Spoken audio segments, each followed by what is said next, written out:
અલગ અલગ કડીમાં પ્રેમની અલગ અલગ દશાનું વર્ણન છે. પહેલું કહે છે કે જેનું મન ગોપાલથી લાગી ગયું તેને બીજું કંઈ જ ન રૂચે, તાહી ઓર કેસે ભાવે હો. અને પ્રસંગ જોઈએ. ક્ષત્રાણી મહાવનના ભદ્રાજી શ્રી સ્વામીજીના અંતરંગીની સખી જ્યારે શ્રી વલ્લભે નામ નિવેદન કરાવ્યું. ક્ષત્રાણી પૂછ્યું, મહારાજ અબ મુકો કહા આજ્ઞા હૈ? અને શ્રી આચાર્યજી કહે, ભગવત સેવા કરો. ક્ષત્રાણીએ કહ્યું, મહારાજ લીલા મેં સદા આપકી સેવા કરી है, आपके चरणारविंद मिलना बहुत दुर्लभ है, मोको साधन में मती डारो. અને શ્રી વલ્લભે ચરણમાં કુમકુમ લગાવી છાપ સેવા માટે પધરાવી આપી અને કહ્યું, મેં તો પર પ્રસન્ન હું. તો એકવાર જેમાં મન લાગી ગયું પછી તેને કાંઈ બીજું ભાવતું નથી. લેકર મીન દૂધ મેં રાખો. માછલીને જો દૂધમાં રાખીએ તો તેને જલ સમાન આનંદ ના આવે. અને બે પટેલ ભાઈઓમાંનો નાનો ભાઈ કે જે ગાયની સેવા કરતો મુગ્ધા, શ્રી ગુસાઈજીએ જ્યારે નાના ભાઈને સિંહ પોરની રખવારી કરવાની આજ્ઞા આપી ત્યારે મુગ્ધાએ કહ્યું, કૃપાનાથ, મને તો ગાયની સેવામાં વિશેષ આનંદ આવતો હતો, પરંતુ આપ જેમ કહો તેમ કરીશ.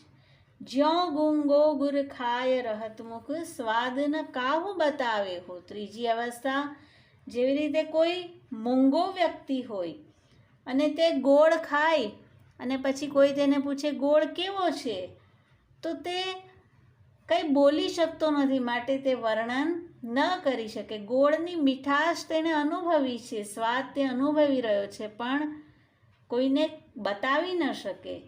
પદ્મનાભદાસજીના ગૂઢ પદમાં એક તુક છે, પદ્મનાભ દેખે બની આવે, સુધી રહી રાસ રસાલ ભ્રુભંગે, શ્રીમદ વલ્લભ રૂપ સુરંગે.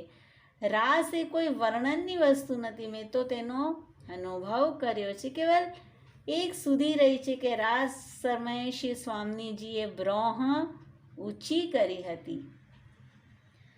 જ્યો સુરારણ ઘાયલ ઘૂમત, પીરન કાહુ જનાવે હો.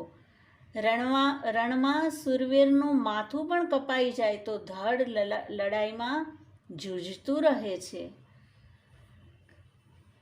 તેવી રીતે જ વ્રજભક્તોને ભગવદ્ માર્ગમાં અનેક કષ્ટ આવ્યા, અનેક વિઘ્નો પાર કરી પ્રભુ સુધી પહોંચ્યા. પ્રભુએ ધર્મ કર્મના વચન કહ્યા પણ તોય પાછા ન હટ્યા અને ત્રિલોકમાં એમનો ધ્વજ લહેરાયો, ગોપી પ્રેમ કી ધ્વજા. जैसे सरिता मिली सिंधु में उलट प्रवाह न आवे हो. જેવી રીતે કોઈ નદી સમુદ્રમાં મળી જાય પણ ક્યારેય તે તેમાંથી પાછી ફરતી નથી, અને જેવી રીતે ગંગાજી સમુદ્રમાં મળ્યા પછી પણ ગંગોત્રીથી ધારા અવિરત વયા જ કરે છે, મળ્યા પછી પણ તે જ ભાવ બન્યો રહે છે.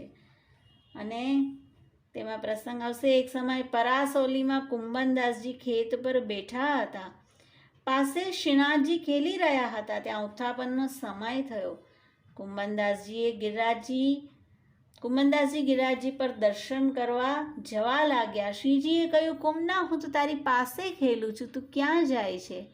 કુંભનદાસજીએ કહ્યું, મહારાજ, અહીં તો આપ વિશેષ કૃપા કરી સાનુભાવતા જણાવો છો. આપ ભાજી જાઓ તો હું કંઈ ન કરી શકું, પણ મંદિરમાં તો આપને શ્રી આચાર્યજીએ પધરાવ્યા છે, ત્યાંથી આપ ક્યાંય ન જઈ શકો, અને મારી દર્શન આસક્તિ છે, તેથી આપ કૃપા કરી મને ઘરે દર્શન આપો છો. શ્રીજી હસીને કહ્યું, તારો ભાવ મહાઅલૌકિક છે, માટે જ હું તને એક ક્ષણ પણ છોડતો નથી. અને પછી શ્રીજી અને કુંભનદાસજી સાથે મંદિરમાં પધાર્યા. તૈસે સૂર કમલ મુખ નિરખત, ચિત ઇત ઉતના ડુલાવે હો. સુરદાસજીનું પદ છે અને 5 અવસ્થા બતાવ્યા. અંતિમ તુકમાં કહે છે કે કમલ મુખ, આપણા શ્રી ઠાકોરજીના મુખ કમલને જોયા પછી ચિત્ત ઇત ઉત ન ડુલાવે હો. ચિત્ત ક્યાંય બીજે જાય નહીં, તો તે સ્નેહ કહેવાય, તો તે પ્રેમની દશા કહેવાય. તો આ રીતે અલગ અલગ ટૂંકમાં આપે અલગ અલગ એક્ઝામ્પલ આપીને પ્રેમ કોને કહેવાય તેનું વર્ણન કર્યું છે.